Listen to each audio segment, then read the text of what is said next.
there, it's Kevin from RogueDeckBuilder.com here on my other computer, so I do apologize if the recording is not as smooth or the audio is not as clear.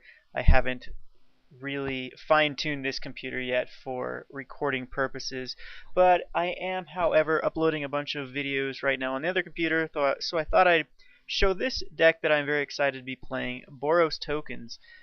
This is a live match. I do not know what I'm facing here. This is definitely a keep. I've got two red sources with the Evolving Wilds, and as well as an Intangible Virtue and a Midnight Haunting. Got the Burn at the Stake. All we need is another token generator to make Hellrider go crazy. So we're not going to mold this. And looks like we're on the draw here. And it looks like we're going to be playing against either Bant or UW Flash, which are okay for us because we have Burn at the Stakes as an alternate kill condition, which can come out of nowhere. So I'll go ahead and lead off with an Evolving Wilds. And we will grab that double red source.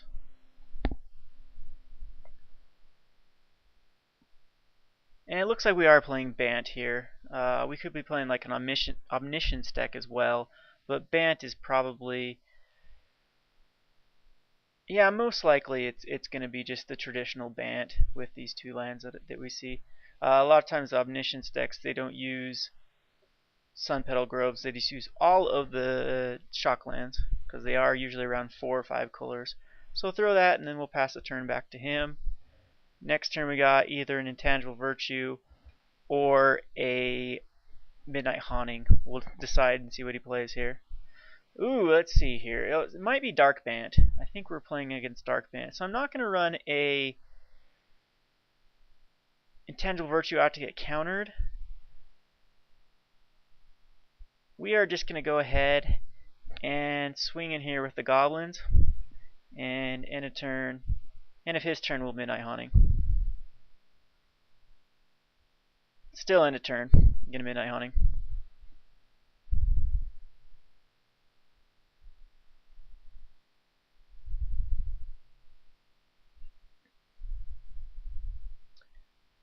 So looks like he's keeping Restoration Angel mana up. We'll see what ends up happening actually.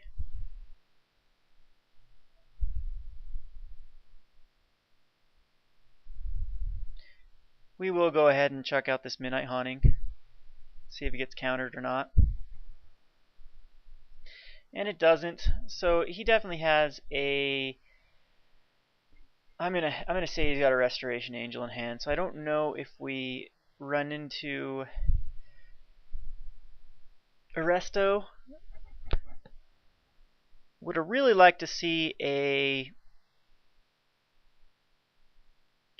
red mountain or a red source there so we could play our Hellrider, but it's fine drawing another Midnight Haunting, as if we bait out this Restoration Angel we can actually kill it. See what happens. Okay, so it goes down to 12. See what end of turn shenanigans he has.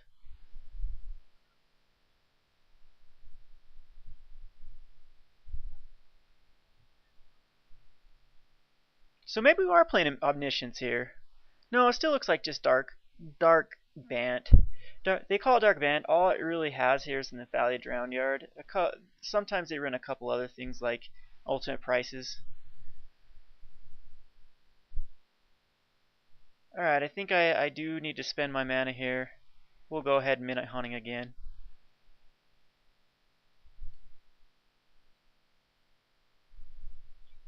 See what happens. Okay. Good. So Clifftop, and I think the right play 2, 4, 6, 8, 10, 12 is just to run out an Intangible Virtue. I'd rather have an Intangible Virtue countered than a Hellrider. Hellrider can get us there in the late game. Plus I want to leave Spear mana open. So let's see what happens here with this Intangible Virtue. So he does dissipate it. And I would rather have that dissipated than the Hellrider.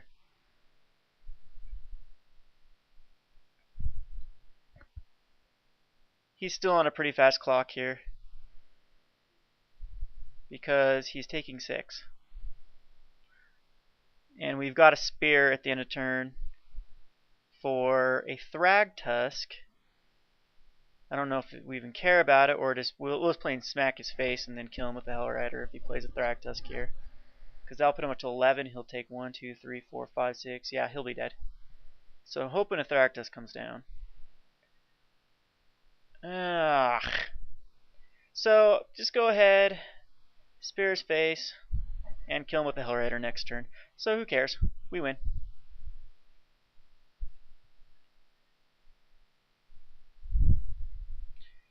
The Searing Spears are in here. I haven't done a net. I'll do a deck tech. So I guess the deck tech will come out before this video, so pointless for me talking about this. But the Searing Spears are in here for Is It Staticaster. Gives us a way to beat that Is It Staticaster. So go ahead, check out the Hellrider, and we win. And there it is, a turn 6. So we'll go on to the sideboard, and you'll be able to see my deck here. Maybe this will be the deck tech. Basically, it's just your tokens, your general tokens build with black-white tokens. So you got the Intangible Virtues and the Sorens. We're only running 2 of Sorens because I think 3 is a little too much. Testing out the High Priest. I don't know if any of you have seen my black-white tokens deck, but I think the High Priest is worth it to run. Haven't played very many games with this deck yet. Still playing around with it, but love this card. Absolutely love it. 3 Midnight Haunting seems good, and 4 Linger Souls, of course. So I am running two Goblin Rallies and 4 Krankos commands, and also 4 Battle Hymns. Or is it 3 Battle Hymns?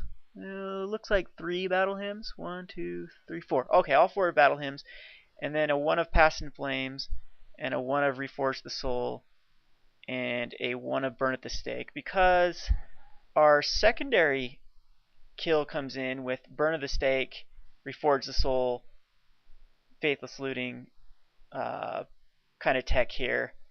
I don't know if we have to worry about Curse of Deathhold here, or Sundered Growth will come in. I don't know if we have to worry about Rest in Peace either. But I do think that we do want this alternate kill condition here, as he's going to be running Sphinx's Revelation, and Reforge the Soul makes it so that we can keep up with him. Skier's High Priest isn't the best if he's going to be board wiping. And Linger Souls are good, Goblin Rally is good, Hellrider's good, Past in Flames are good. So we need to cut 2 cards here, but definitely the Searing Spears. So maybe we'll cut all the Searing Spears here. Don't know if Blood Artist. Gutter Snipe's probably better. And that's good. Or do we want to run, instead of a Searing Spear, I mean, the Searing Spear can kill up 1 Blood Artist. Let's see, Pillar. Oh, Past in Flames. There we go. We'll run it like this. Another good hand. Very good hand. Got the Battle Hymn, got a Crinkle's Command, have a Past in Flames. We got our white source with our Evolving Wilds. So go ahead, chuck it out, and I'll crack it on his turn.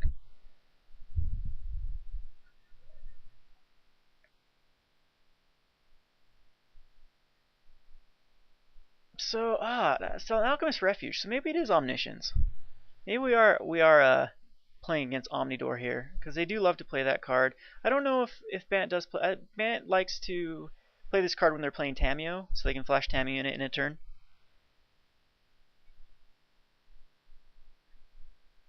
So we'll crack the Evolving Wilds. Get Plains. And go ahead and throw out the Krankos command. If he wants to counter this, it's fine.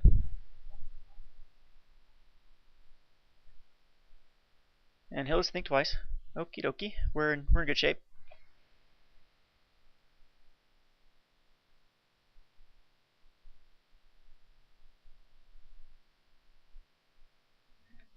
Augur's okay versus me. Not the best of card. See if he plays a land here. He might have missed a land drop. Which he did. That is going to put him back pretty far next turn, because he has to use his mana to Farseek next turn. Now we have a Intangible Virtue that cannot be countered. Very good for us. We do need to draw into that 3rd land for Hellrider. But he's going to end up taking 2 here. And he's going to have to Farseek next turn, most likely.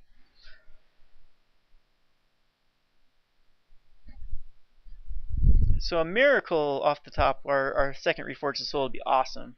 Because I know he's got a bunch of non-land cards in his hand, and to get rid of a handful of non-lands would be very good. It looks like, ooh, he did. So he drew a land this turn, and he's able to Farseek as well.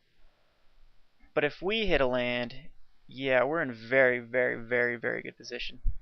So let's pray for a land here. No land.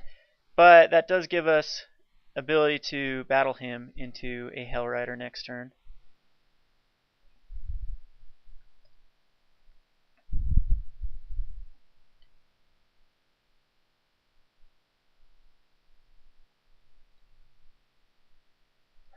So we could be walking into a Supreme Verdict, but I think it's worth it here.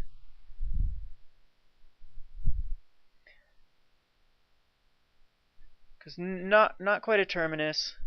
We are stuck on his draw. Okay. I didn't draw a Terminus there.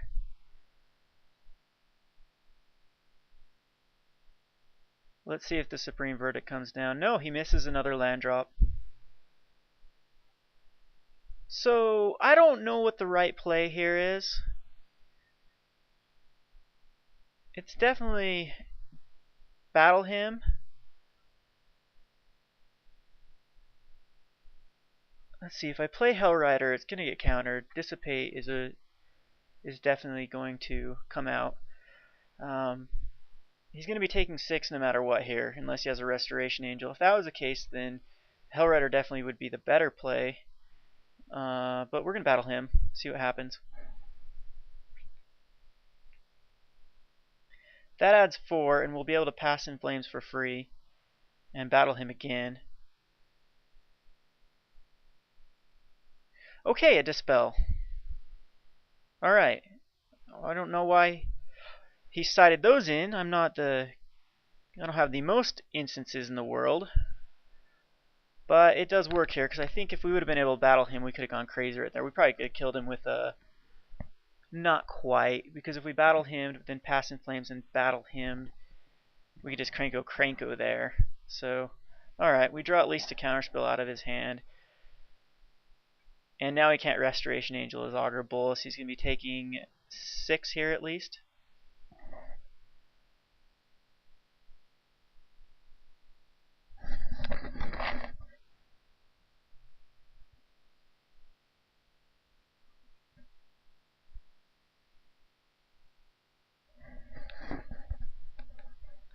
And nothing else we can do here.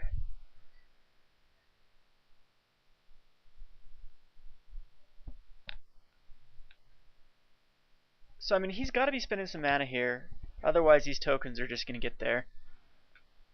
And if he does board wipe, I'll hit him for 4 with Hell Rider. 2 more lands puts me into Pass in Flames, battle him mode.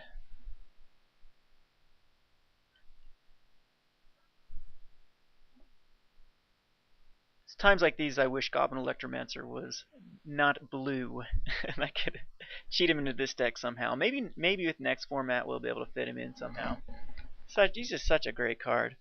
Accelerates the deck so much with Pass in Flames and battle him. I still do think the battle him is worth it in this deck. In my test games, battle him was generating a ton of mana on turns where I was able to kind of do the same thing that I do in my Epic Experiment deck by battle hymning and flashing back like a Krenko's Command and have a Burn at the Stake for perfect. So let's see what happens here. I kind of don't want to give him more lands. He is still struggling for lands, but it'd be nice to get rid of a Sphinx's Revelation out of his hand if he has it. Hell Rider definitely is the best play here. He's going to gain 2 life from the Rock's Faith Mender. He's going to be able to block 2 of my guys.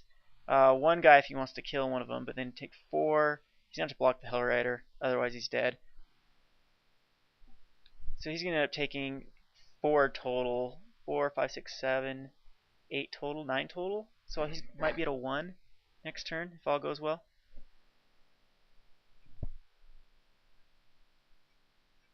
Not gonna play Lingering Souls. We're just gonna run out the Hellrider.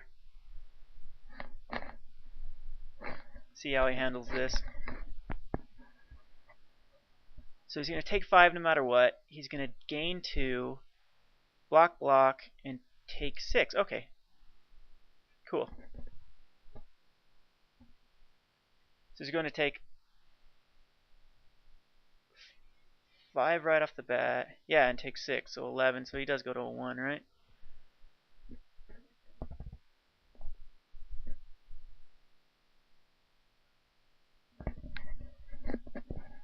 No, yeah. Yeah, okay, yeah. He does go to a 1. That's too bad. See what happens. Where's his terminus? Where's his supreme verdict?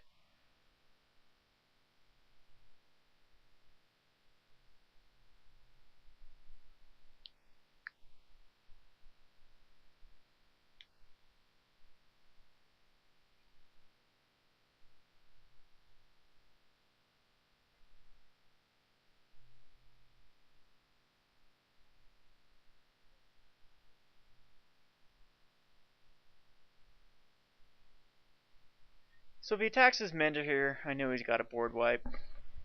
And he doesn't. So no board wipe. And all I have to do here is just swing. And he dies. Unless he's got something else. I mean, what could he have here? He's thinking twice for terminus. And doesn't look like he got it. Alright.